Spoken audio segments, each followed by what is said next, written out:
Hey, welcome back, guys. So I decided I'd make another video about these trains here, particularly this Tyco Spirit 76 one. As you recall in the last video, it started out a little slow, but it ended up going around this circle track we have here. But as the train went around the track, every time I got in this section, it would make like a weird clicking noise.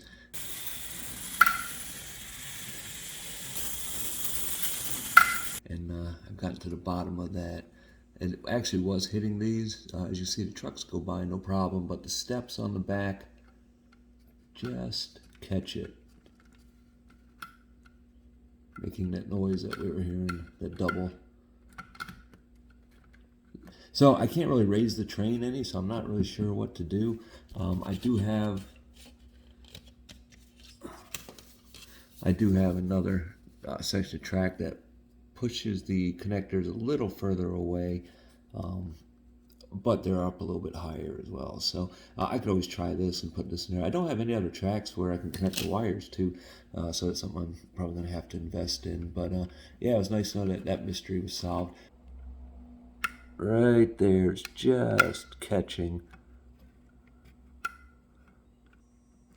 So I'll have to figure out a fix for that. But as far as the rest of this train, though, I think we're just going to take this thing apart and clean everything up good, because I think we could actually make this run smoother. Even though it went around the track good, I still think there's room for improvement on it.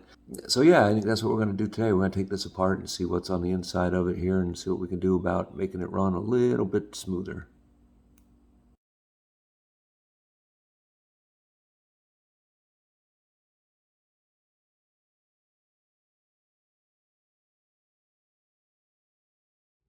All right, so here we got the train up here on the bench, and taking a close look at it. Um, it doesn't look like it's missing much other than the railing. I don't think there was much else to it. This window here, unfortunately, is busted. But you know, this is a pretty old train. It's probably been through the shit. So, but looking at taking it apart, I believe these screws right here just hold in the weight that's in the middle, along with these plastic fuel tanks on the side. These, I believe, just pop right out. But if you look at the ends here, it looks like it might be beneficial to, I mean, this one's already busted, this coupler here. It might be beneficial to pop out this coupler. And going off of memory here, it's been a long time. Oh, and I did also look online at other pictures of these. You know, basically on eBay, where they have the pictures of all angles and ones for sale. And yeah, it did look like there was never a wheel set installed there. So I thought that was a little odd, but I guess that's the way they build them. But anyways, yeah, let's see if we can get this coupler out of here.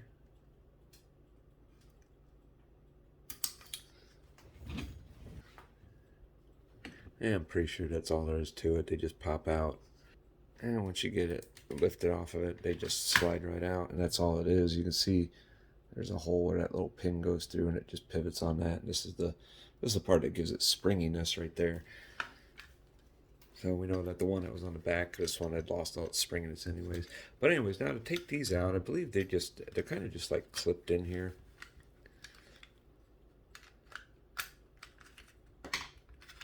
Yeah, there's really not much holding them in. Just these little tabs that you see. Let's see if I can get a good shot of it here. These little tabs that you see right here are pretty much all that hold that in. And this is the back one. This has just got the wire from the pickup from these wheels right here. It transfers it over to the motor through that wire right there. So the pickup on this side of the track is on a whole different, I think these are called trucks, a whole different truck than the one that the motor's on. So to connect them, they're connected through wire, and these are brass. And they look like they get a little, they get a little tarnished. They look like they could use a little cleaning up. And if we want to actually disconnect it, there's a screw right here holding that wire on. And now we've got that whole truck out from underneath the thing. So now we can actually take this apart, and you know, if you hear, they turn, but they sound pretty dry. They don't freewheel all that well. So maybe we can get a little bit of oil on there and get that freewheeling a little bit better. All right, and this other side here, I believe it's got a. I believe this one's clipped in differently. Yeah, that one was clipped in from the sides there. You can see it's the same setup as on the front. You got this little ledge right there that just clips onto this plastic piece here, and that's allows it to rotate, but yet also swivel. And if you look inside, here's the wire that comes from the rear pickup here, this wire, and then you got the other wires that they go up to the light so that your bulb will actually work. Look at this side of the motor. You see the wires are just soldered on here. Um, yeah, it doesn't look like there's really any way to remove the motor completely from here without desoldering something. So maybe that's what we'll do. I don't know. It looks like I may make life a lot easier if I do that, or I can always just turn this around and see if I have enough room to work on it like this. All right, I think we're going to desolder that just to make life a lot easier. All right, so we just have to remember the smaller wire goes down closer to the wheels.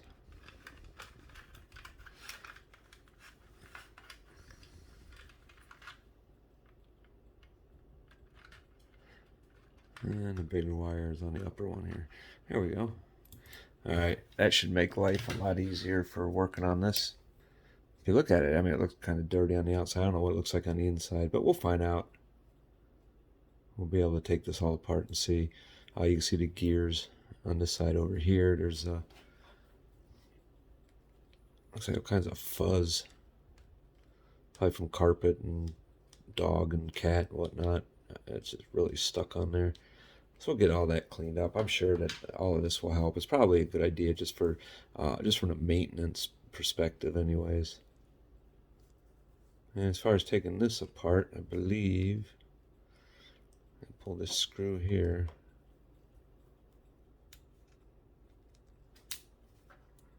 There we go.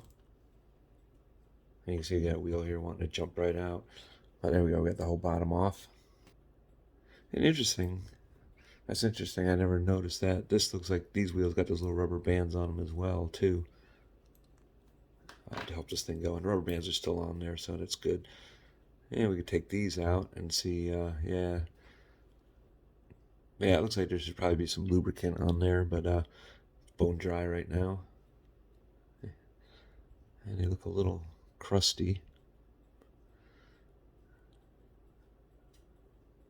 And here's that hair I was telling you about. Yeah, you can really see it good there.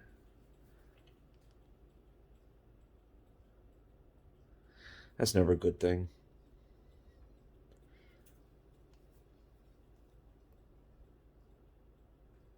See if we can't get this gear off of here. I think this is just on a shaft right here. And it seems like it's not as freewheeling as you would think it would be, or as you would want it to be. Let's see if we can't get that off. There we go. And there's why, because you see there's more hair built up on that shaft there. All right, so we'll get that off. That gear looks like it's captured underneath this little one right there. That's probably the one that comes off the motor.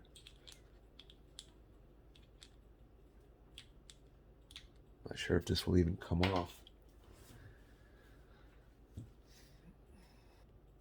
All right, so yeah, I took a closer look at that, and that absolutely does have to come off to get this gear here off. And I'm not quite sure if it's going to. Oh wait, look at that. It might just lift right off of there. There we go. I just don't want to break anything here because it's not like I got parts laying around for this. I'm just gonna work it off gently around. There we go. All right, so we got that little tiny gear off. Even it looks dirty and grungy. We should be able to take this gear off now. Hard to get a grip on.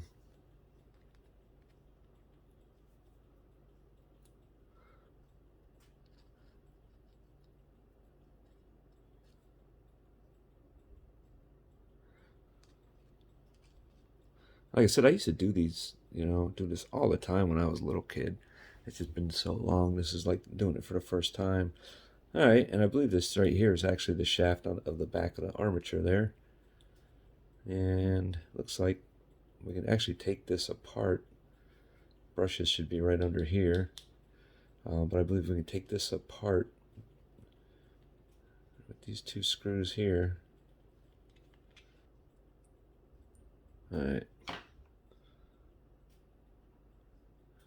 Alright, you can see our two little brushes right there. There's a spring and there's a spring right there. See it? So we're just gonna set these aside. I guess there was quite a bit of pressure from those springs. And on the armature, this one's got a horizontal commutator. Normally they're parallel to the spindle. This one are like perpendicular to it, but you can see where the brush is right there. It is kind of cruddy. You do see some carbon on there built up and stuff, so we'll clean that off good.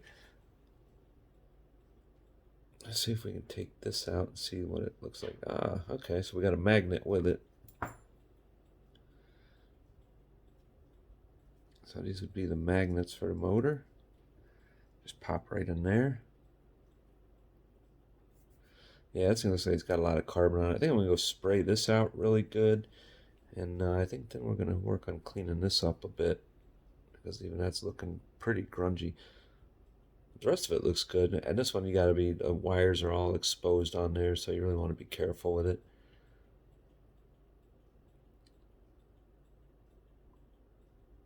They connect right here.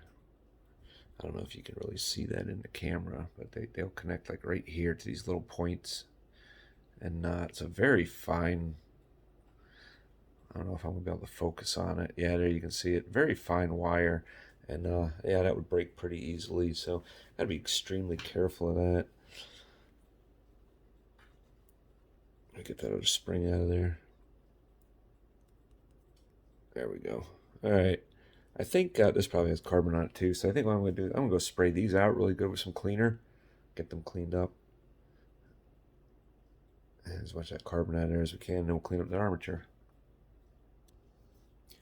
Alright, so for cleaning the commutator portion of this armature off here, I've just got a Q-tip here that's got a little bit of WD-40 on it just to try to get up the carbon. And as you can see, it's doing a good job because, you know, you don't want to polish it up with any carbon or anything like that on it. But you also don't want any WD-40 residue on there. So then to get rid of that, I'm just going to use some, usually I use denatured alcohol, but I got isopropyl alcohol here, which, you know, is just as good. And you can see it is coming cleaner. I mean, it's not polished yet, but it's a lot cleaner than it was. Alright, there we go. We got her polished up. Pretty good. It's not perfect, but it's better than it was. So basically, I just used a piece of Mr. Clean, what do they call those sponges that you use to like scrub your tub with? Magic eraser. Just a piece of magic eraser on the tweezers here.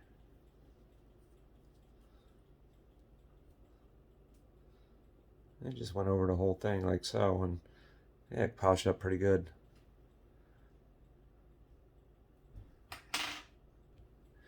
And the motor block here I cleaned up. I just sprayed that out. I was going to use some brake cleaner on these and you know, to get the carbon and everything out, and I ended up using just WD-40 and then cleaned out again really good with alcohol to get rid of all the residue from WD-40.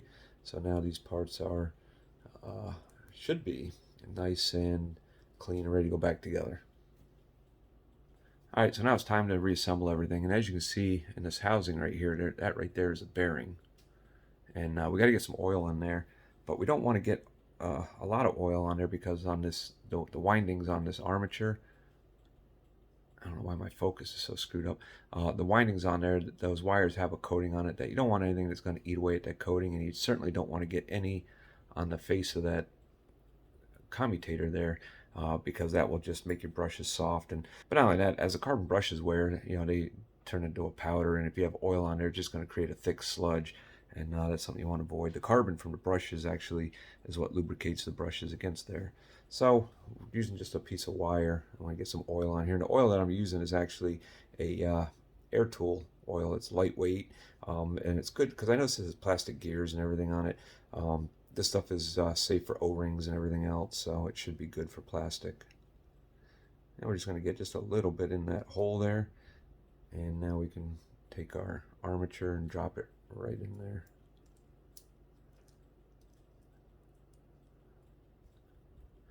Alright, so and I took the magnets out just to make this a lot easier. But we're going to go ahead and we're going to drop our armature right into the bearing, and then now we'll reattach our magnets. There we go. So that's in. We'll just spin it a little bit. Alright, so we got our armature installed. There's no oil running out the back, so that's good. Now, the fun part, we got to get our brushes and springs in here and then get it attached to that. Yeah, this is going to be the tricky part, because the springs are actually going to stick up. You can see them just slightly sticking up out of the hole there. But then we're going to get those in the holes here, and we're going to try to hold everything together while we reattach this. I don't know how well this is going to work here, but let's give it a shot. See, I already lost one. Alright, that was a pain in the ass. I didn't do that on camera because that was just tedious and I was swearing a lot. But what I ended up doing was having to get the brushes in there, and kind of had to make this little thing out of a thin piece of plastic and put this on there just to hold the brushes in place, because there's no external access to these brushes. So you have to get them in here, put the motor half together, and then I had it on the other side, obviously. But I would use this to hold down the brushes. I put two halves together, and then I just pulled this out, and hopefully everything snapped into place. I'm not sure. I'm not sure if it did or not. I guess we could hook up the power to see. I don't know what else to do. Maybe I'll go do that. Maybe I'll go hook it up to some power just to see if it's going to turn over. All right, I just hooked up the power and it spun over. That's a good sign. That means everything is intact in there. So I go ahead and get this thing screwed back together now, so I don't have to keep holding it in fear of the brushes falling out, the springs flying out. All right, so we've got all that screwed together, and I didn't lubricate this bearing here on this side yet. And there's a bearing on this side as well, on this cover here. I didn't oil it yet because I didn't want to get any on that armature in there. Like I said, last thing to do is get something on there that's going to soften up those brushes and cause that carbon to build up. So I'm going to go through. I'm just going to try and get some on the exterior of it here, and I think it should run down inside. Alright, so the motor part's done. And now we just got to worry about these gears on here. I did clean this out, but it does look like there's still some funk stuck in here.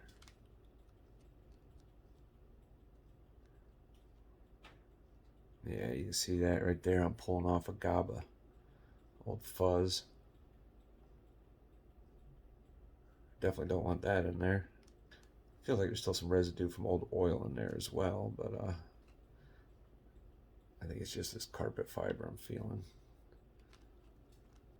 Alright, so I think we got that cleaned up pretty good. And now we can put our gears back on. Get some oil on these shafts where the gears go.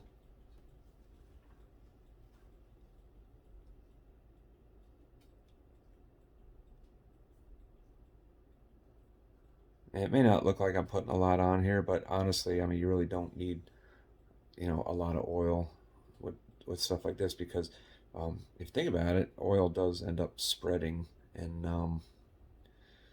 last thing that you want to do is get oil on your track, because you don't want to lubricate your track. Look at it, there's still a piece of fuzz stuck on there. I thought I had that all off. But last thing you want to do is have oil getting out onto your track and everything. So you just put just a tiny little bit on here, just enough to lubricate. All right, let's see if I can remember the order that these went on. I believe that one went there. And it spins nice and free.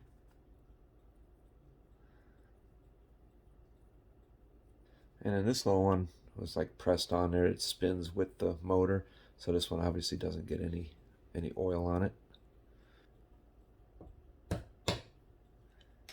All right, so we got that back on. Everything seems to go pretty smooth here. So I think we're in pretty good shape here.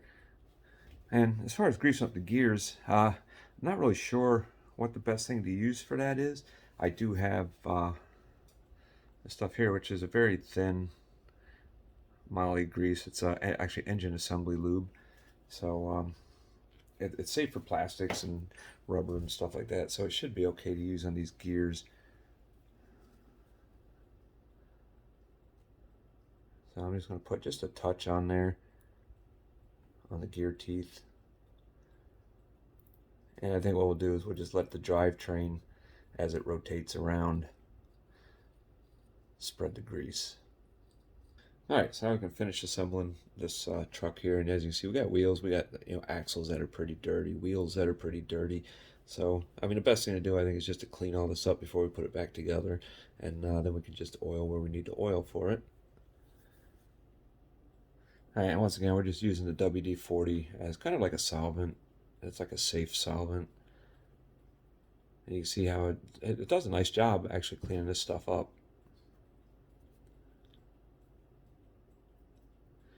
And if it was, yeah, it says lubricant on the jar, but I think if it was any type of a lubricant, we could actually just leave the residue on there and just put it back together as is. But yeah, the stuff just, it dries so quickly that I don't think it's a very good lubricant. We want to be careful we don't get any on that rubber wheel there, though. And here, we'll just clean up the wheel with it. And you see it does a nice job.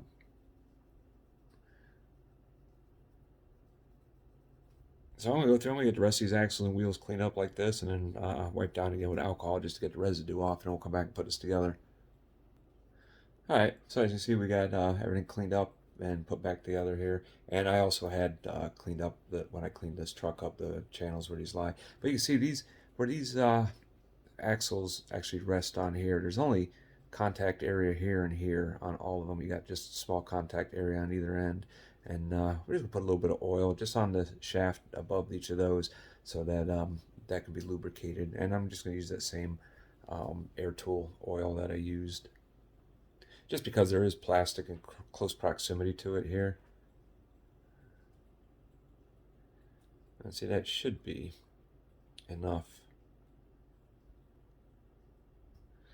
I really think, and like I said, I'm no expert at at model trains by any means, but I do believe that too much oil with anything is a bad thing. So I get just enough on there. All right, so we have that done. We have our truck we can put back on. The only thing I gotta do is I just want to make sure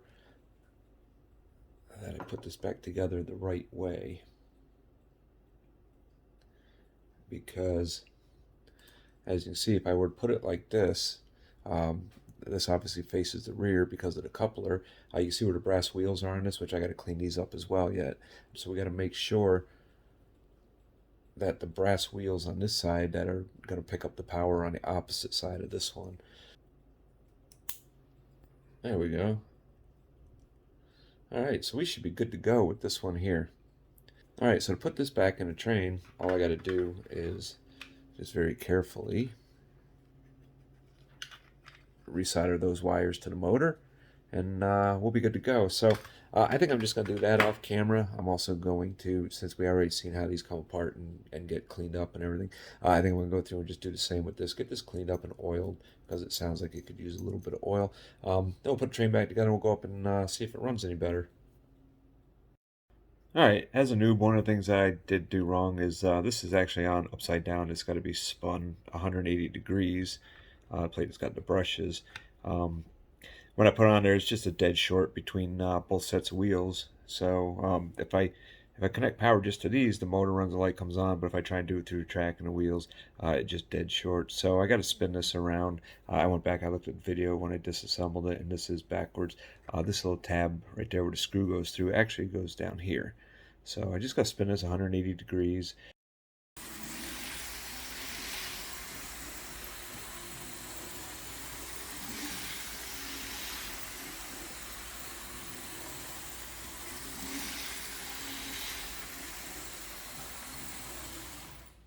All right.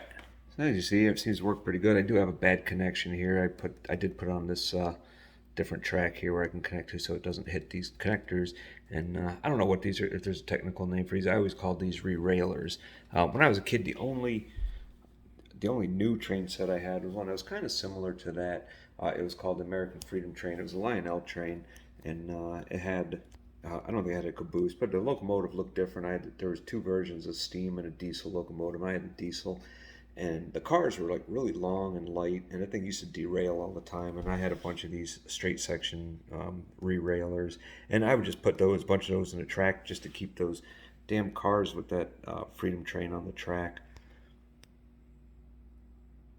But yeah, this one seems to be running pretty good now. I think once everything gets seated and broken in, it'll even be a little bit smoother. But it sounds really good.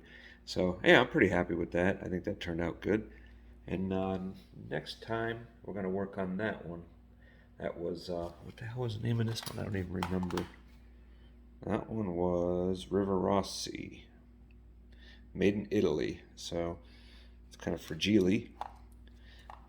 And this is the one, it sounds like money inside. It's probably not, but this is the one we're going to take apart next and see what we can do with if you guys are interested. All right, you guys take care, and I will see you on the next one.